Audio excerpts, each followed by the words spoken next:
Good morning, students. Myself Kavita Gill. Welcome to our next class. In our previous video, we have discussed about the topic first chapter of 11th class, Constitution, why and how. And in this chapter, we had already discussed about what is Constitution, how Constitution formed, what is Constitution Assembly formed, how much time take to the written of Constitution. And today's our topic is inheritance of the national movement. Inheritance of the national movement. Firstly, we understand the word meaning of inheritance. Inheritance को क्या बोलते बेटा? Legacy. क्या होता है? Legacy. Legacy means हम हिंदी में बात करते हैं अपने विरासत. Inheritance is a money or property that you which receive from someone who has died. क्या कहेंगे इनहेरिटेंस को? एक ऐसी मनी या प्रॉपर्टी जो आप रिसीव करते हो किसी की डेथ के बाद. किसी की डेथ के बाद सपोज करो कि आपकी प्रॉपर्टी है, ठीक है, आपके पापा के पास है. आपके पापा की जो प्रॉपर्टी थी वो कभी आपके दादाजी की थी, वो आपके पापा को देके गए, आपके पापा के बाद वो आपकी हो जाएगी. तो it's called inheritance. Got it बेटा? Inheritance of national movement. अब नेशनल मूवमेंट क्या है? नेशनल मूवमेंट राष्ट्रीय आंदोलन, a mass movement struggle for a nation, for independence या for their political, socially, economically rights. ठीक है, किसी भी देश को ने जो अपनी सामाजिक, राजनीतिक, आर्थिक अधिकारों के लिए जो भी मूवमेंट के, उनको हम कह सकते हैं बेटा नेशनल मूवमेंट. Got it? तो today's our topic is inheritance of national movement. और in this topic we go through the some part of history. History, अब आप कहोगे कि पॉलिटिकल साइंस में हिस्ट्री कैसे आई? हिस्ट्री इसके अकॉर्डिंग हम थोड़ा सा जो पार्ट है, जो हमारा नेशनल मूवमेंट है बेटा, वो national movement is a part of history. History का पार्ट है. और ये हिस्ट्री के you had already study in the 10th class chapter 3rd nationalism movement in India. तो नेशनल मूवमेंट क्या था बेटा,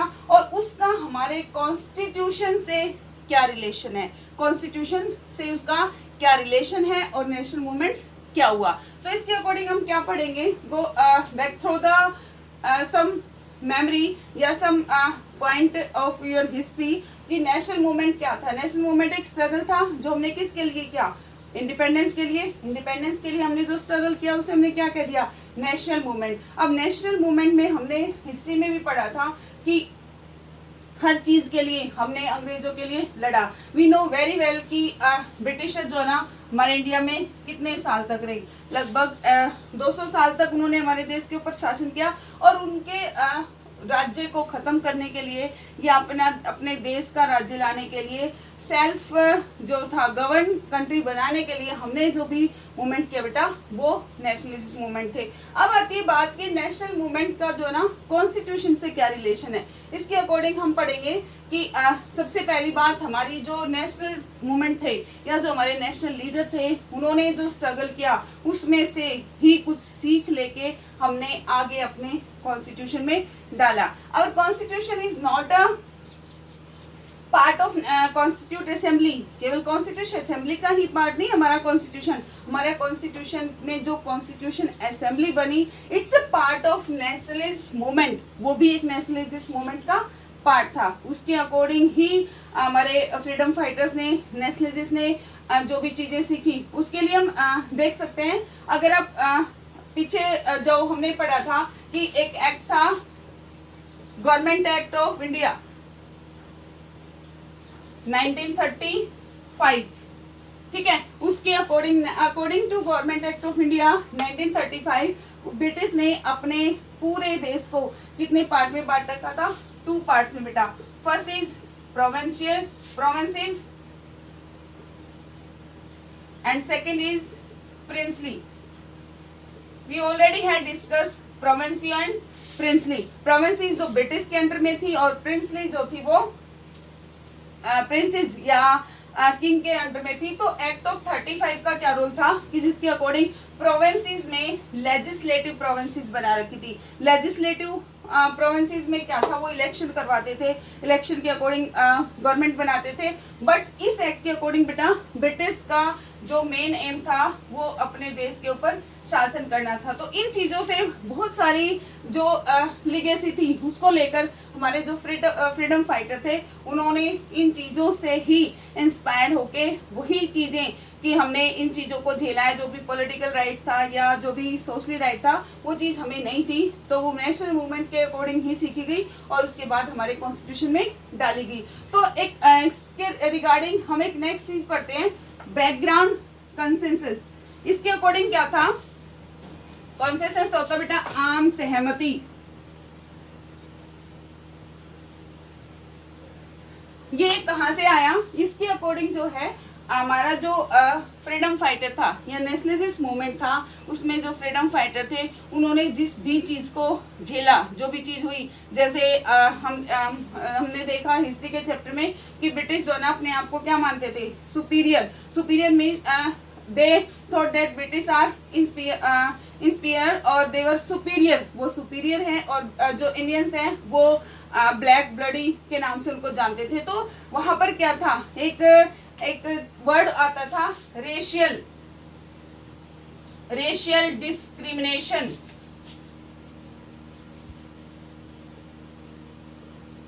रेशियल डिस्क्रिमिनेशन मीन्स बेटा नस्ल भेदभाव, ठीक है। और ब्रिटिश क्या करते थे, इंडियन और अपने आप में वो अपने आप को सुपीरियर मानते थे और इनको जो ना ब्लैक ब्लडी कह के पुकारते थे, जिसके अकॉर्डिंग जो ना हमारे देश के जो फ्रीडम फाइटर थे उन्होंने इस चीज को देखा और इससे शिक्षा लेते हुए उनको एक ही दिमाग में आई कि हम अपने देश को जब आजाद कराएंगे हम एक ऐसा कॉन्सेप्ट रखेंगे जिसको जो सबके लिए सेम होगा और उसको क्या बोलेंगे, इक्वलिटी।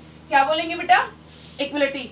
Got it. तो ये जो बैकवर्ड कॉन्सेप्ट था उसके अकॉर्डिंग जो है हमने वो चीजें सीखी जो सबके लिए सेम थी और इन दोनों ही चीजों से निकल के क्या आया, लॉन्ग स्ट्रगल फॉर फ्रीडम। और उन चीजों से हमने किस चीज पे ध्यान दिया बेटा, लॉन्ग स्ट्रगल फॉर फ्रीडम, की फ्रीडम के लिए लंबी लड़ाई लड़ी। और वो लंबी लड़ाई जिसमें हमने हर एक चीज के बारे में सीखा, चाहे वो अगर एग्जाम्पल नहीं, मैंने आपको स्टार्टिंग में बताया था कि कॉन्स्टिट्यूशन हमारा 26 जैन 1950 को जो है ना उसको अडॉप्ट किया गया, लेकिन वो कंप्लीट हो गया था 26 नवंबर 1949।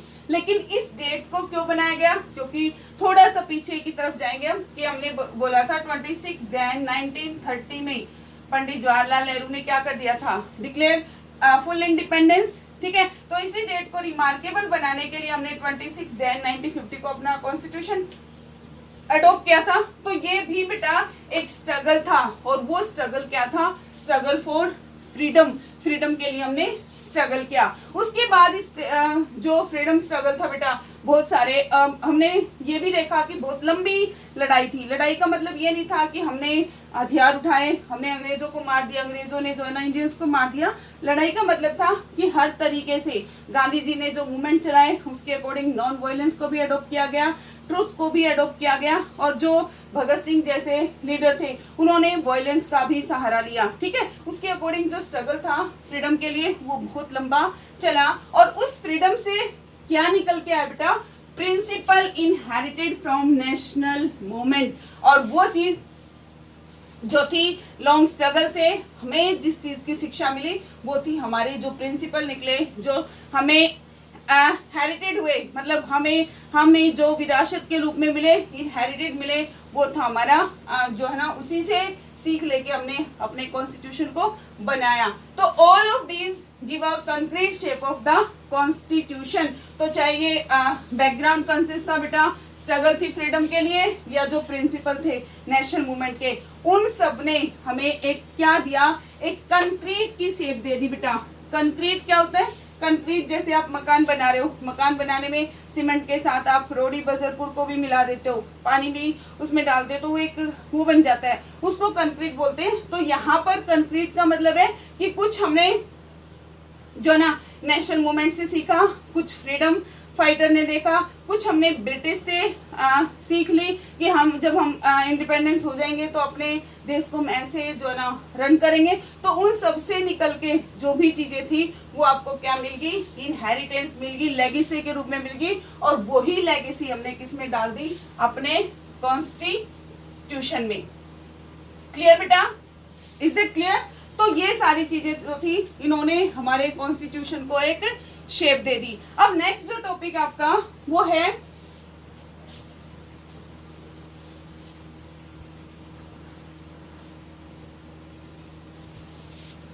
Objective resolution.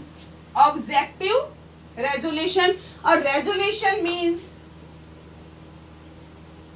एक नया वर्ड आया बेटा आपके लिए, रेजोल्यूशन। और रेजोल्यूशन का मतलब क्या है कि define the aims of assembly. एक असेंबली को बनाने का जो एम निकल के आया उसको हमने क्या बोल दिया, ऑब्जेक्टिव रेजोल्यूशन। और ये ऑब्जेक्टिव रेजोल्यूशन किसके द्वारा किया गया, ये पंडित जवाहरलाल नेहरू के द्वारा किया गया 9 दिसंबर 1946 में।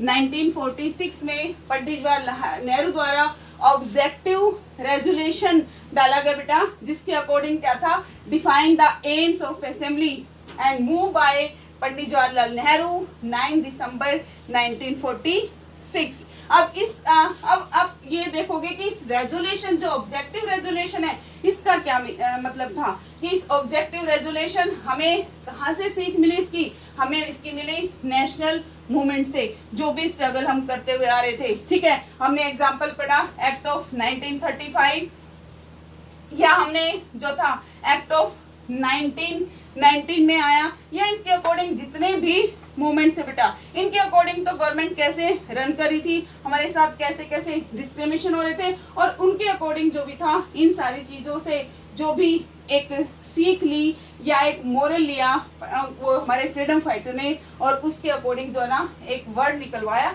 और वो था ऑब्जेक्टिव रेजोल्यूशन। ठीक है, और वो रेजोल्यूशन बेटा कि जिसको डिफाइन करें कि असेंबली जो थी कि aims of assembly, resolution objective resolution का means aims of assembly. What type of assembly, constitution assembly. जो कॉन्स्टिट्यूंट असेंबली आपकी बाद में जो बनाई है 1946 में, उससे जो एम ली वो था रेजोल्यूशन। अब इस रेजोल्यूशन से क्या हुआ बेटा, इसने क्या निकाल के आया, इससे कुछ एक्सप्रेस हुआ, और वो एक्सप्रेस क्या था, फंडामेंटल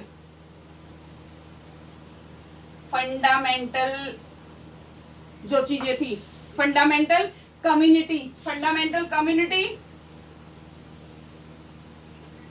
और फंडामेंटल कम्युनिटी मींस एक ऐसी चीज एडॉप्ट की जाए बेटा जो सबके लिए बराबर हो, सभी जो है ना उसमें जो भी हमने डिस्क्रिमिनेशन झेला, चाहे वो रेशियल डिस्क्रिमिनेशन था या वो हमारा कास्ट डिस्क्रिमिनेशन था, ठीक है, या ब्रिटिश ने हमारे ऊपर जो भी हमारा एक्सप्लॉयटेशन किया, जो भी अत्याचार किए, उन सब चीजों से निकल के हमारी एक फंडामेंटल कम्युनिटी होगी, और उस फंडामेंटल कम्युनिटी के कुछ मेन जो है ना एक्सप्रेशन होंगे, और वो एक्सप्रेशन कौन कौन से थे बेटा, फर्स्ट था इक्वलिटी। हम ये भी कह सकते हैं, we can say our objective resolution is a part of preamble. ठीक है, preamble, you understand preamble, preamble is a soul of constitution. आपकी हर एक बुक में, चाहे वो आपकी पॉलिटिकल साइंस की बुक है, हिस्ट्री की बुक है, या फिर आपकी कोई अलग बुक है, उसके फर्स्ट पेज पे आपका कॉन्स्टिट्यूशन, प्रेम्बल ऑफ कॉन्स्टिट्यूशन आता है, और उसमें ये सारी चीजें एडप्ट की गई हैं। या हम ये कह सकते हैं कि जो ऑब्जेक्टिव रेजोल्यूशन था उसी से निकल के जो ना ये वर्ड आए। अब इक्वलिटी का मतलब क्या था बेटा, इक्वलिटी मींस हिंदी में हम इसको क्या कहेंगे, समानता, मतलब सभी के सभी समान, equal for law, eyes of law, each and every person equal for eyes of law, कानून की नजर में सभी के सभी बराबर हो। और हमारे कॉन्स्टिट्यूशन असेंबली का, या हम ये कह सकते हैं कि कॉन्स्टिट्यूशन की प्रेम्बल का जो फर्स्ट ऑब्जेक्ट था वो क्या था, इक्वलिटी। सेकेंड है बेटा लिबर्टी, लिबर्टी मीन्स फ्रीडम, ठीक है। और वो फ्रीडम हमें, इस लिबर्टी का जो आइडिया था वो कहाँ से मिला, वो भी हमें कहाँ से मिला, नेशनल मूवमेंट से। और नेशनल मूवमेंट से क्यों मिला, because we are not free during the British rule, हम ब्रिटिश रूल में फ्री नहीं थे, क्यों, क्योंकि हमें लिबर्टी नहीं थी। एंड लिबर्टी मीन्स फ्रीडम, और फ्रीडम जो है ना वो है कि अपने अकॉर्डिंग जो है ना इंडिपेंडेंटली जीना, सरवाइव करना। तो उसके लिए जो ना सेकंड जो ऑब्जेक्ट था बेटा आपका रेजोल्यूशन का, वो था लिबर्टी, कि हर एक आदमी जो है ना वो स्वतंत्र हुआ अपने अकॉर्डिंग, उसे सोशली, पॉलिटिकली या इकोनॉमिकली जो है ना फ्रीडम मिलेगी। नेक्स्ट बेटा तीसरा वर्ड जो था वो था सॉवरन,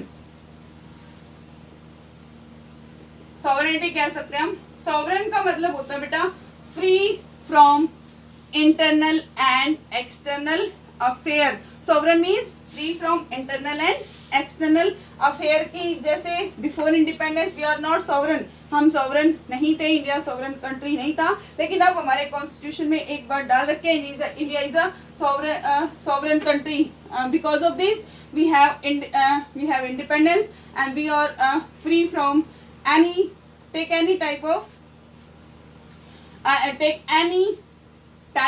of वो क्या कह सकते हैं इसको, किसी भी तरीके का कोई भी फैसला लेने के लिए हम तैयार हैं, ठीक है, किसी भी अकॉर्डिंग। जैसे सपोज करो कि हमारे ऊपर चाइना है या अमेरिका है या ब्रिटेन है, फ्रांस है, उनका हमारे ऊपर कोई भी दबाव नहीं है, हम अपने अकॉर्डिंग अपने जो भी फैसले वो लेते हैं, ठीक है बेटा। सॉवरेन समझ आ गया, free from internal and external affair. Next है इन्हीं सब, ये सारी की सारी जो भी वो हैं फंडामेंटल कम्युनिटी के जो वर्ड है बेटा, ये सारे के सारे हम जो एक्सप्रेस हमारा कर रखा है वो हमारी प्रेम्बल में भी है, और जो नेक्स्ट मॉड्यूल या जो नेक्स्ट वीडियो में बनाऊंगी आपकी बुक के पेज नंबर 20 पे हैं main points of objective resolution, वो हम नेक्स्ट वीडियो में डिस्कस करेंगे कि कौन कौन से पॉइंट जो ना वो ऑब्जेक्टिव रेजोल्यूशन के हैं। और ऑब्जेक्टिव रेजोल्यूशन का आइडिया किसने दिया, पंडित जवाहरलाल नेहरू ने। कब दिया, 9 दिसंबर 1946 में। इसके बाद आता बेटा, इसके अकॉर्डिंग एक वर्ड और निकल के आया, और वो हमारा क्या था, वो था कॉन्स्पोलिशन आइडेंटिटी।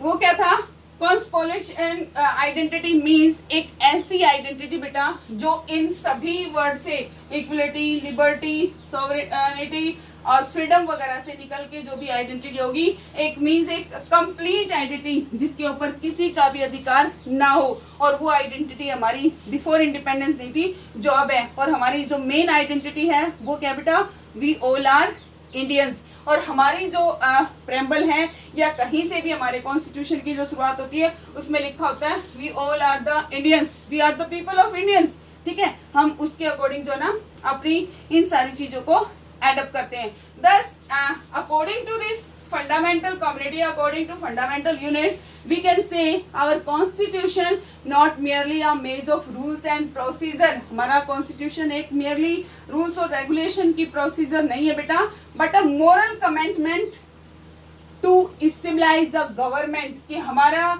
जो भी था एक moral commitment की गई जिसके according हमारी government को stabilize किया गया, and that we fulfill the many promises। और वो promises क्या थे बेटा, बहुत सारे। उस कॉन्स्टिट्यूशन, जो हमारा कॉन्स्टिट्यूशन लिखा हुआ है, कॉन्स्टिट्यूशन में जो भी प्रोमिसेस हुए, ठीक है, उन्हीं प्रोमिसेस के अकॉर्डिंग जो ना जो किया गया, हमारे फ्रीडम फाइटर ने अपनी पब्लिक के साथ किया कि हम इंडिपेंडेंट होंगे, सभी को राइट मिलेंगे, इक्वलिटी होगी, ठीक है, सभी को सोशली पॉलिटिकली इक्वलिटी होगी, और उसी के अकॉर्डिंग जो ना इनको फुलफिल किया गया। And national movement had before the people, और वो प्रोमिसेस कब किए गए, before the independence. Before independence mean we can say 1947 से जो भी पहले प्रोमिसेस हमारी जो भी फ्रीडम फाइटर थे उन्होंने किए, और वो प्रोमिसेस किससे निकल के आए, नेशनल मूवमेंट से, ठीक है बेटा। नेशनल मूवमेंट से जो भी चीजें निकल के आई उनके अकॉर्डिंग जो है हमारा कॉन्स्टिट्यूशन लिखा गया, ठीक है। इसलिए हम कह सकते हैं कि Indian constitution is inherited by the national movement. हमारा जो कॉन्स्टिट्यूशन है वो हमें विरासत के रूप में भी मिला हुआ है। रियली हम ये नहीं कह सकते कि भाई हमारा कॉन्स्टिट्यूशन जो है ना वो एक नेशनल जो कॉन्स्टिट्यूट असेंबली है उससे निकल के हुआ है। हमारा कॉन्स्टिट्यूशन जो है ना बेटा वो एक नेशनल मूवमेंट की इनहेरिटेंस भी है। लिगेसी के रूप में हमारे फ्रीडम फाइटर्स के रूप में जो भी उन्होंने सीख ली उनके अकॉर्डिंग हमारे कॉन्स्टिट्यूशन में ईच एंड एवरीथिंग जो इंक्लूड की गई वो हर चीज उससे सोच के और समझ के डाल रखी थी। I hope you understand the topic of inheritance of national movement, objective resolution और जो फंडामेंटल कमिटमेंट थी उसके अकॉर्डिंग आप समझ चुके होंगे, ठीक है बेटा। और जो नेक्स्ट है जो मेन पॉइंट है ऑब्जेक्टिव रेजोल्यूशन के, we will discuss about our next video.